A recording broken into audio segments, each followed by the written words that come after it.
Britain's biggest police force has referred its former boss to the Independent Office for Police Conduct tonight after an investigation by this programme heard allegations that he described the bulk of rape complaints as regretful sex.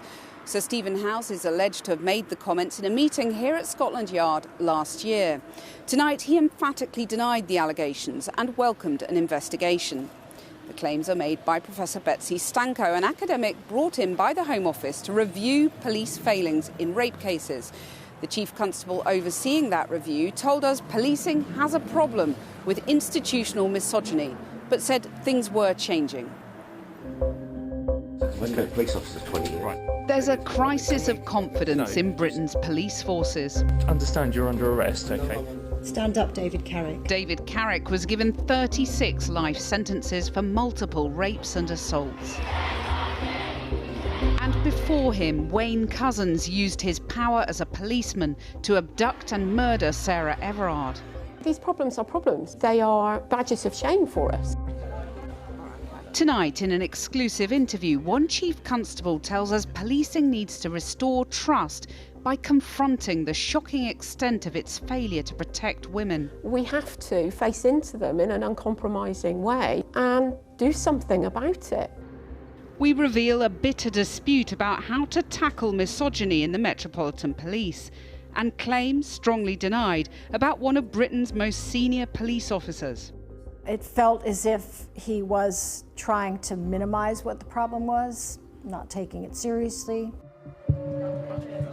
Nearly 2 years ago, the Home Office launched a project called Operation Soteria Bluestone to work out why forces were failing victims of rape and sexual assault.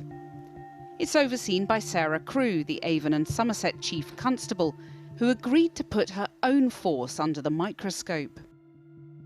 The things that perhaps we didn't expect were the extent to which we were testing the credibility of the victim's account. The perpetrators in these offences sometimes weren't there at the front of mind. She says the findings disturbed her.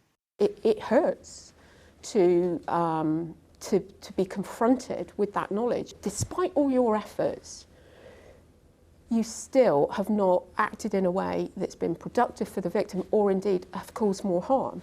That's really difficult to hear for a Chief Constable. It's really difficult to hear for an investigator. I mean, I'd worked in the Met for many years. The academic delivering those home truths was Professor Betsy Stanko, a former Met Police leader herself for many years. Her research concluded that ingrained prejudice in the police was part of the problem, and it went right to the top.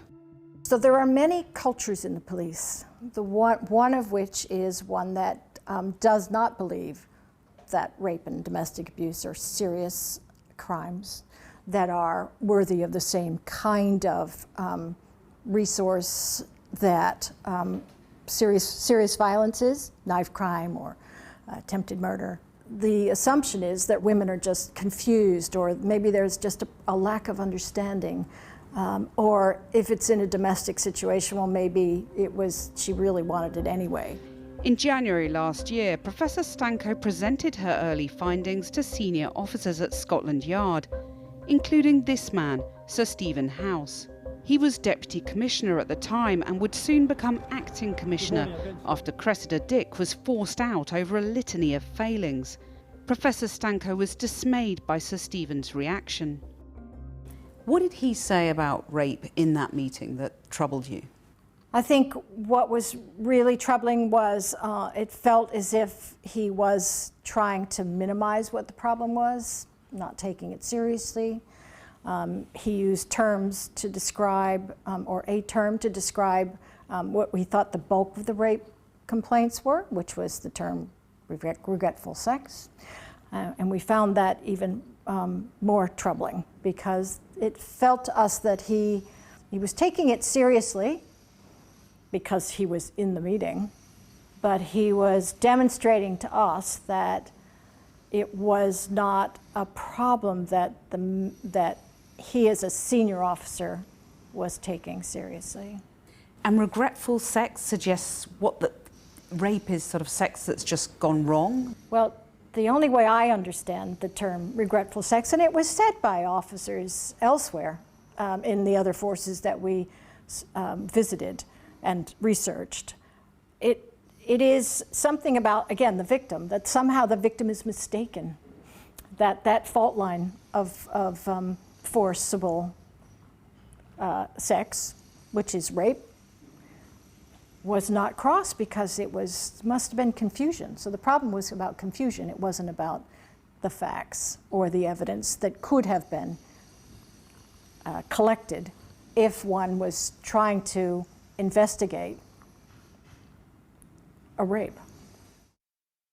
What happened at this meeting is hotly contested. Sir Stephen House categorically denies he used the phrase. He told us, I have dedicated over 4 decades of public service to protecting the public from predatory offenders. I categorically deny using the phrase regretful sex. These are not words I have ever used in relation to rape or sexual assault. And the reason I am so certain that I did not say this is because I simply do not believe it. I find the phrase abhorrent. I find this characterization of me to be deeply upsetting, and colleagues who know me know how untrue it is. Professor Stanko reported the comments to Sarah Crewe in her capacity as the country's most senior officer in charge of adult sexual offences. Those attitudes feel like they should be from beyond the 1970s. When I hear that from anyone, it hasn't got a place. It's something that we must, as I say, acknowledge. But is there any sort of explanation for him having said that? I wasn't there, so I didn't hear it. I understand from Professor Stanko, if that's what she heard, then that's what she heard. I'm saying from a national programme perspective, it doesn't surprise me because we found it across 5 police forces. So you believe her? I mean, you have no reason to disbelieve her? I have no reason to disbelieve her at all. Did she report these comments to you? At what point did you find out about them? Absolutely, we've been, I am the senior responsible officer on the programme. We are, as we go from deep dive in one force to another, we share those findings with an open book. We've heard from 2 other people who attended that meeting. One, a senior colleague of Sir Stephen's, told us he did not recall those comments being made and that they would be entirely out of keeping with his behaviour and character. But another, who declined to be named, corroborated Professor Stanko's account. Tonight, the Met did not determine one way or another, but said they'd refer the incident to the Independent Office for Police Conduct to investigate. Sir Stephen went on to say, Rape is a truly horrific crime, and I and many other colleagues have strived to improve the service victims of rape receive. Of course, there is still much more to do. I and the Met accepted all of the recommendations made by the authors of this work and began to implement them immediately.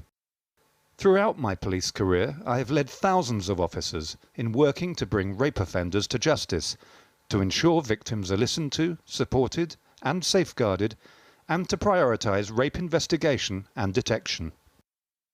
Toward the end, he did accept the findings, our findings, but the way in which we endured some of the pushback, I think, just told me that we have a long way to go.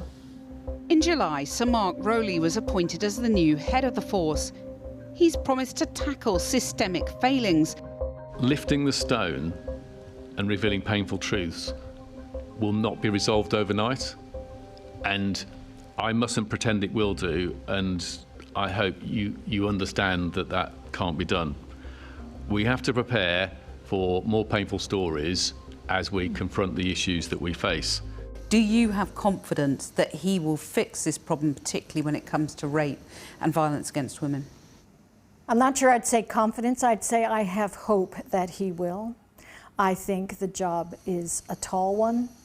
I think that it requires far more organizational change than I think is understood at the moment. The Met told us, rape is a horrific offence that has a devastating and lasting impact. The comments included in the Operation Soteria Bluestone report are wholly unacceptable. We recognise that they risk further undermining the confidence of victims to come forward, and that is deeply regrettable. Having been made aware of an allegation that the comments were made by a senior Metropolitan Police officer, we are referring the matter to the Independent Office for Police Conduct.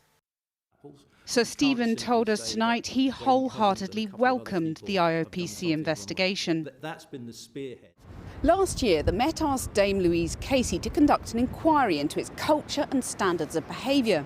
Her report is due imminently, and those who have seen it tell us it's damning.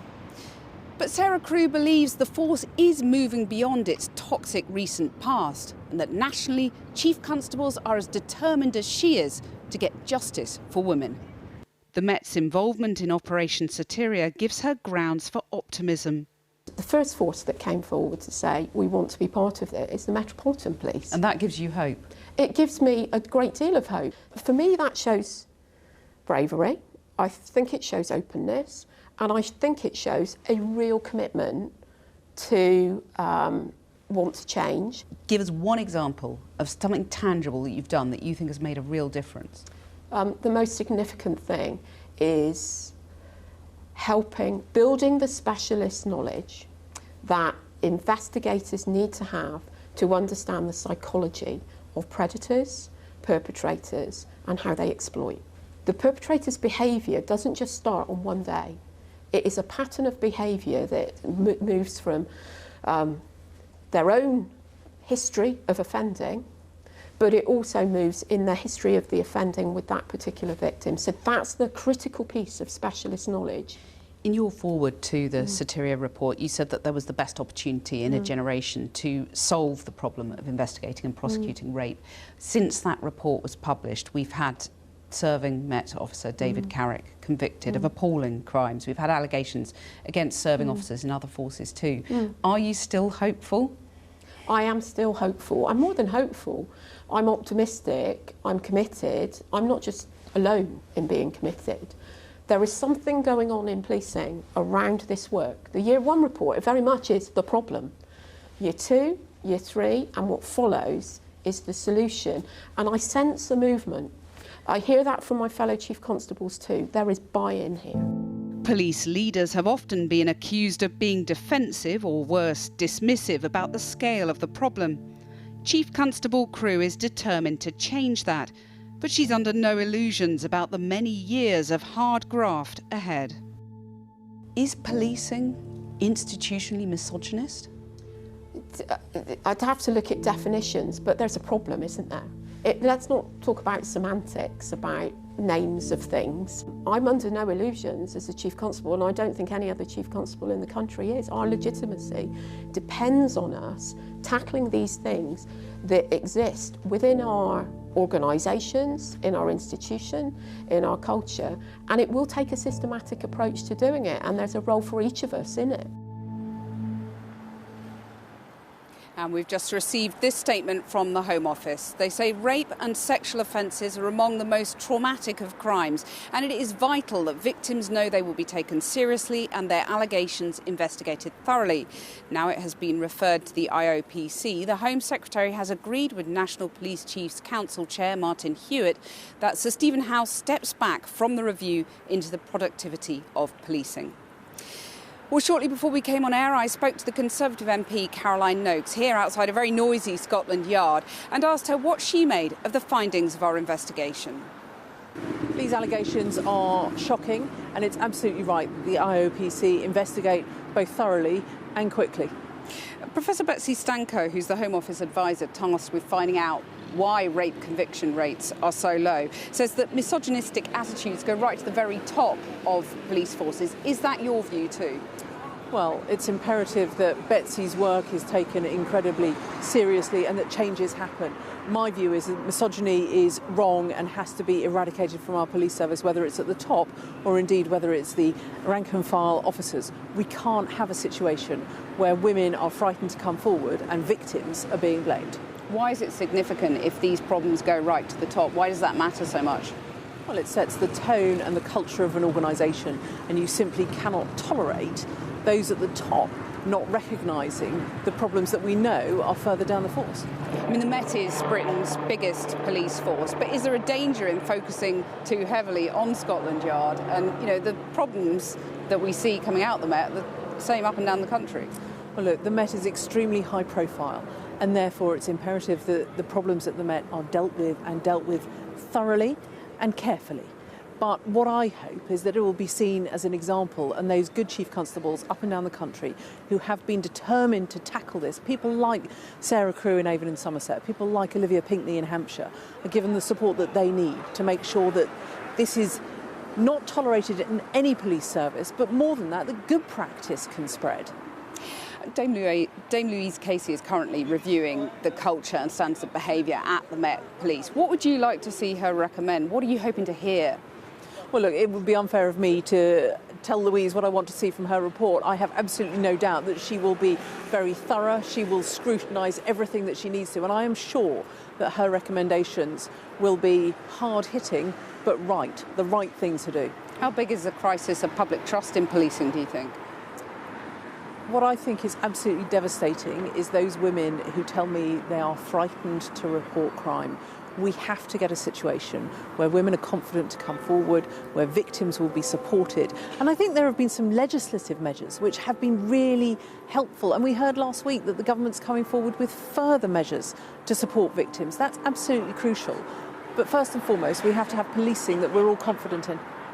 Will our allegations tonight further undermine trust in policing, as the Deputy Commissioner of the Met suggests?